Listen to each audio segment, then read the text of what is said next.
some of y'all are gonna think I'm cuckoo bananas for this, and you know what? That's okay. I built emergency prep kits for my student workers, and I spent about $35 each for my 4 student workers plus Jacob's 1. And it's so if we have another really terrible winter storm or another emergency this year, these students that I've come to really adore are just that much more prepared. Now, this is not something that I could have thought to do several years ago when I was in debt, but I now have the funds at the very least to be able to do this. And emergency prep, if you guys have seen the previous videos that I've done on my channel before, is something that I am moderately passionate about. I am not saying I'm passionate about it, but I think it's important. I have stores and preps for problems that could happen, realistic problems. I'm not prepping for a zombie apocalypse. I'm prepping for the thing that happened like last year, which was a huge winter storm which knocked out power and had just horrible implications, and tons of people were in horrible situations all over Texas. Like, that sort of thing can and likely will happen again, because as far as I know, they haven't fixed our infrastructure. Let's go into what I put in these mini emergency kits. They were a little over $35 each, and they could potentially make a really good gift for someone that you know or love. Why am I making these? Well, the student workers that I have don't live here full time, but they were stuck here last year in apartments during the winter storm. In fact, one had a pipe burst in her apartment complex, and she immediately basically got kicked out of her apartment complex. They shut it down. She had to scramble to find a new place to live. Another didn't have water, power, or anything like that for days. And they don't have the resources here that they would normally have at home. They were hours away from home, and I just want them to be a little bit more prepared. This is not the type of thing I could make for myself when I was in college, and I sincerely hope that they appreciate these, or at the very least have them for if something could happen. So let's go into what's in these. So first off, a Walmart 97-cent shoebox with a lid. And then this was free. I built this myself actually, and I can link it below. I made a little cheat sheet emergency list and an emergency numbers contact list. Now, we didn't really lose phone service during the blackout last year, but there are situations where our phone service might not be available. So this already has pre-filled some of our local emergency numbers, like animal and poison control, the police department, the fire department, the power company, the water company, etc.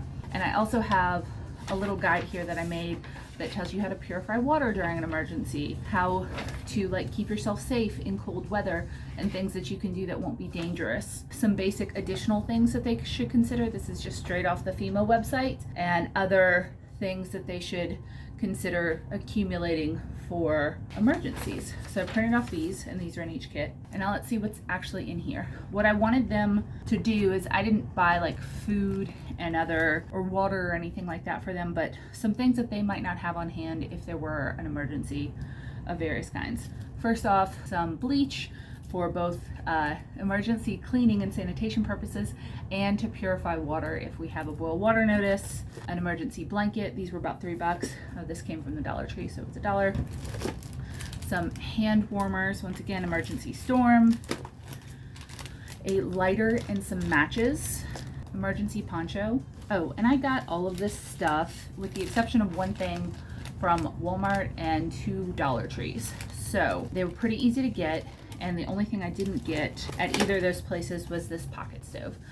These were $5, and I got them at a local sports store. And what they do, I wanted them to have some way to heat food or water in an emergency. And yeah, there's the little jet boil things. There's a lot of different kinds of fuel for. And I was really just thinking of something that was easy that they could use for either warmth or cooking if necessary. And this is a pretty easy setup. So you put this up, and you can put tea lights in it for warmth. These are from the Dollar Tree, or a little bit of light. I also included some of these camp fuels. I got these actually at Home Depot, and they came in a 24 pack for $5. So I split them up. You stick them in here. They provide heat. You can cook off of them. It's safe to use indoors, I believe. And I also got a little fancy heat from the Dollar Tree. You can also put this in here, fire it, and it makes it just a little safer. They could also use this outside with wood or something if they needed to, but I just wanted to give them something to cook off of and some fuel. This is also a pretty small package, so even if they don't find emergency prep super exciting, they can stick it in their closet, stick it under their bed, and it's there in case they need it. And none of this stuff is gonna expire or go bad. I got a plastic drop cloth from Walmart. This was $1, and this could be used for various things, to ground cover, keep heat in, clean up, etc. A box cutter, I just thought would be useful. A whistle, some glow sticks. These are actually really nice to have during a blackout, just so that you aren't constantly using your flashlights, and you can keep one like in the bathroom or whatever. These are from the Dollar Tree, so very nice 4-pack. Then I also got these from the Dollar Tree, a 6-pack of 5-hour emergency candles.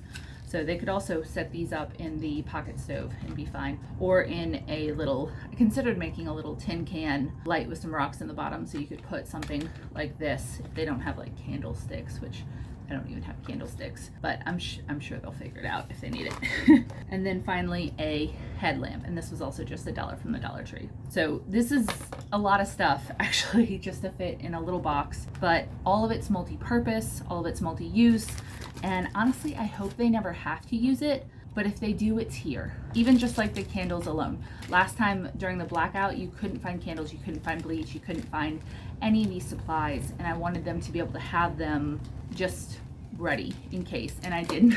You can encourage students to purchase emergency prep stuff, but they're on a budget. They might not find that much value in doing this until it's an emergency time. And maybe, just maybe, this will inspire them to prep just a little bit more and have some water and stuff.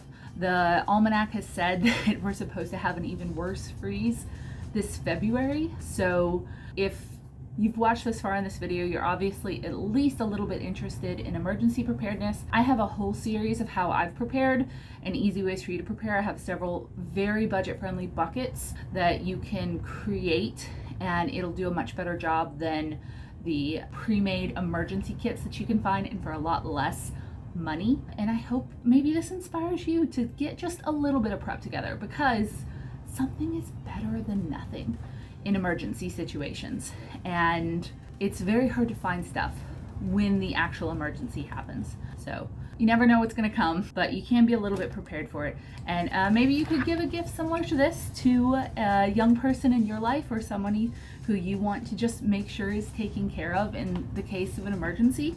I will list everything down below, how much it costs, where I got it, etc., as well as this printable. If you enjoyed this video, I would love if you liked it or shared it.